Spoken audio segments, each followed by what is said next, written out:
आगे बढ़ेंगे। आपको बताएं, सरकारी जामियात के चांसलर्स के इख्तियारात वज़ीर आला को मुंतकिल कर दिए गए हैं। गवर्नर सेक्रेटेरिएट खैबर पख्तूनख्वा ने इस हवाले से मरासला भी जारी कर दिया है। जामियात का तमाम रिकॉर्ड वज़ीर आला सेक्रेटेरिएट के हवाले करने की हिदायत भी जारी की गई हैं। जबकि आपको बताएं कि यूनिवर्सिटियों के तमाम ज़ेर अल्तवा मुकदमात और शिकायत भी वज़ीर आला सेक्रेटेरिएट के हवाले की जाएंगी। मरासले में मजीद क्या लिखा गया है, बात करेंगे। ब्यूरो चीफ पेशावर ज़ाहिर शाह शिराजी हमें ज्वाइन करें, बताइएगा।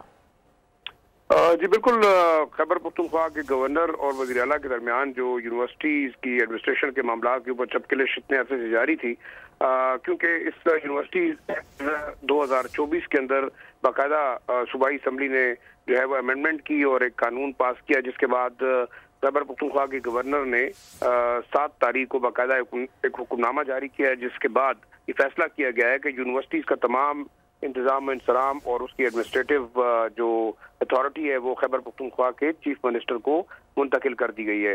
यहाँ ये भी बताता चलूँ कि क्योंकि ये मामला काफ़ी अरसे से यूनिवर्सिटीज़ के 26 के करीब जो यूनिवर्सिटीज़ हैं बगैर वाइस चांसलर्स के हैं, 34 यूनिवर्सिटीज़ के लिए तकरीबन 3 अरब रुपए का फंड जो है वो सूबाई हुकूमत ने मुख्तस किया है, तो काफ़ी मामला और गवर्नर और चीफ मिनिस्टर के दरमियान रसाकशी की वजह से यूनिवर्सिटीज़ के वाइस चांसलर की तैनाती भी जो है वो इल्तवा का शिकार थी। अब ये खदशा जाहिर किया जा रहा है, जो लोग या करीबी ज़राए हैं उनका कहना यह है कि तहरीक इंसाफ की हुकूमत और चीफ मिनिस्टर यूनिवर्सिटीज़ का मुकम्मल कंट्रोल करने के बाद जो है वो सियासी बुनियादों पर खदशा जाहिर किया जा रहा है कि अपॉइंटमेंट्स होंगी, और जिन लोगों को इससे पहले जो फैक्ट फाइंडिंग कमेटी थी उन्होंने सेलेक्ट किया था, उनकी अब अपॉइंटमेंट जो है वो खतरे में पड़ती जा रही है। सही, ठीक है ज़ाहिर शाह, बहुत शुक्रिया आपका डिटेल्स के लिए।